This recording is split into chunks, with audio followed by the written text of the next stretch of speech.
बोलिए सद्गुरुदेव की जय। हाल में बैठे हुए तो बहुत लोग हैं, किंतु आवाज़ में कोई दम नहीं है। अभी आप हम गरम गरम जलपान करके बैठे हैं, पता ही नहीं चलता है कि हाल में कोई बैठे हुए हैं। और सद्गुरु कबीर के नाम पर जय जयकारा की ध्वनि करनी है, इसलिए मेरा आप सबों से निवेदन है, थोड़ा जय जयकार की ध्वनि जोरों से करिए। बोलिए सद्गुरु श्री कबीर साहेब की।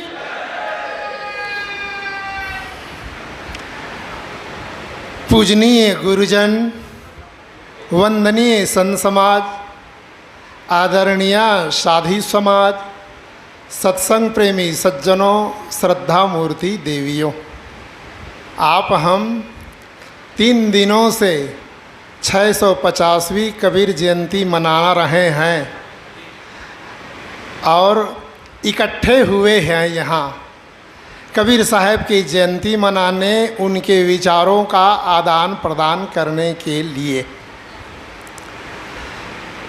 पूजनीय संत समाज, मैं कबीर साहब की एक साखी पर कुछ निवेदन कर रहा हूँ। जो साखी मैं कहने जा रहा हूँ आप अनेक बार सुन चुके हैं, फिर भी पुनः मैं दोहरा रहा हूँ।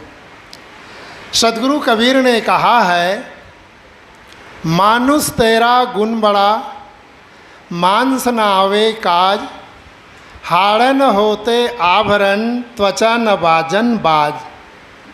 सद्गुरु इस साखी में बताते हैं कि ऐ मनुष्य, तेरे सद्गुणों की विशेषता है, अन्यथा तेरा शरीर व्यर्थ है।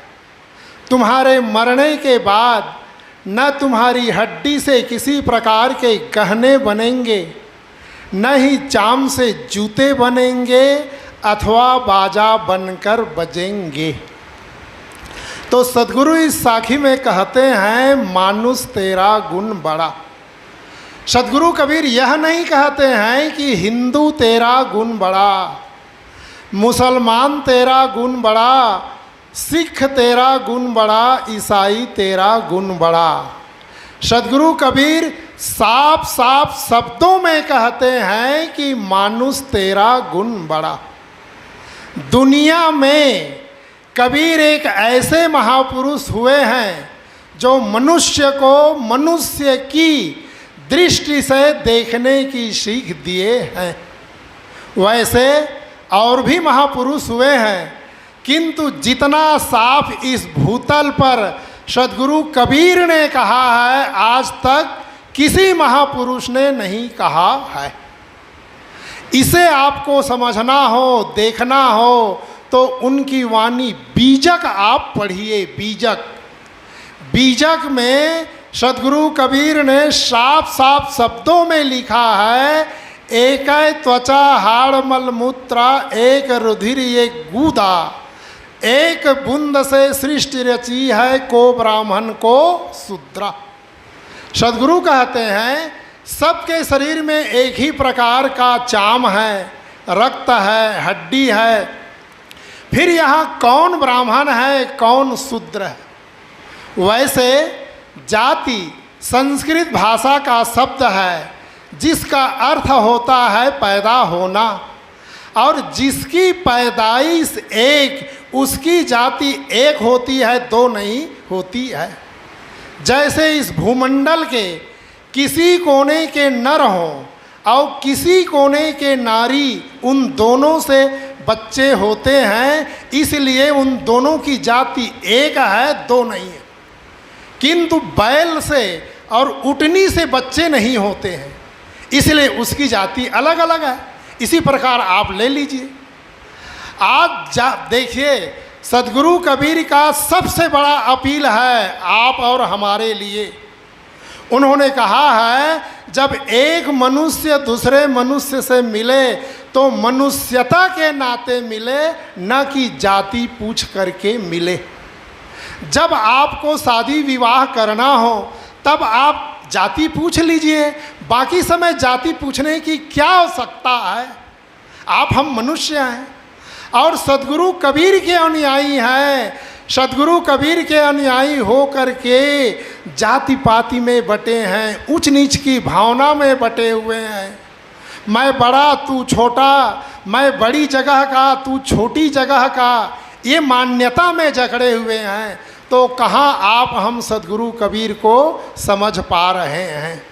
रास्ता चलते पूछा जाता है, भैया तुम किस दूध के हो, कितनी बड़ी भूल है। एक बार सदगुरु श्री अभिलाष साहब एक जगह बैठे हुए थे ट्रेन पकड़ने के लिए स्टेशन पर, तो एक पूर्व परिचित पंडित नामधारी मिलने के लिए आए।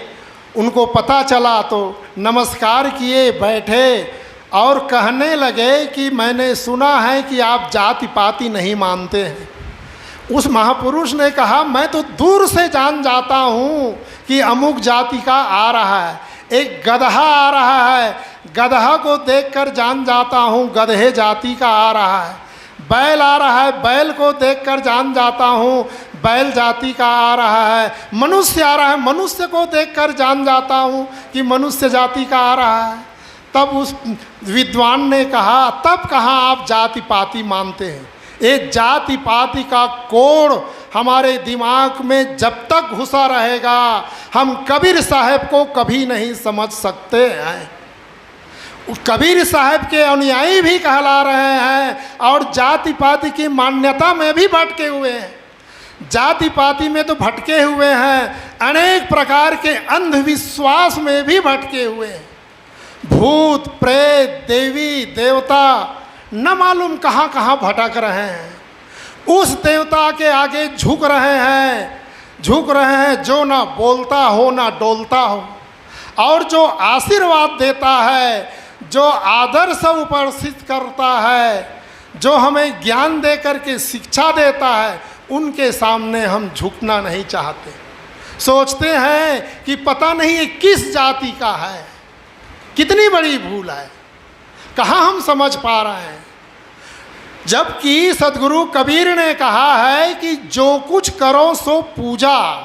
हमारा मन इतना पवित्र होना चाहिए कि प्रत्येक कार्य पूजा हो।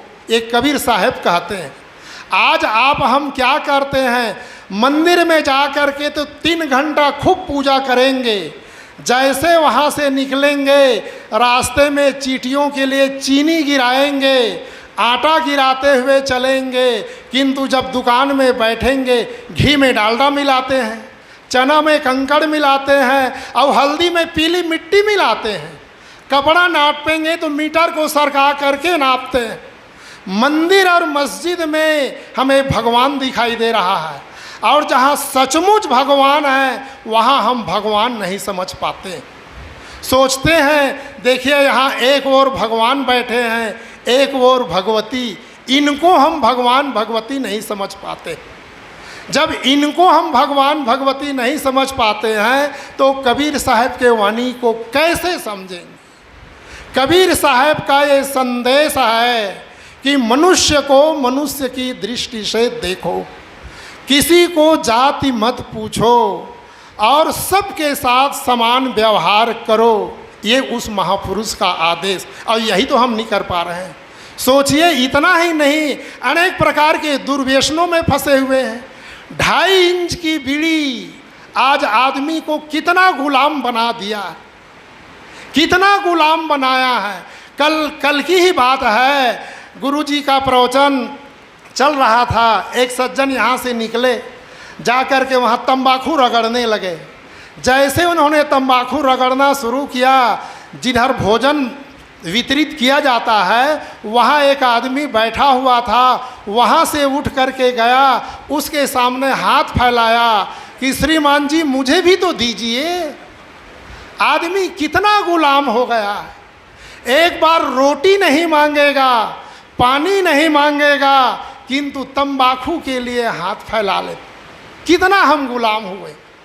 और अंधविश्वास में अच्छे अच्छे कबीरपंथी कहलाने वाले अंधविश्वास में पड़े हुए। जब आप हम अंधविश्वास में पड़े हैं तो कहाँ कबीर साहब के विचारों को समझ पा रहे हैं।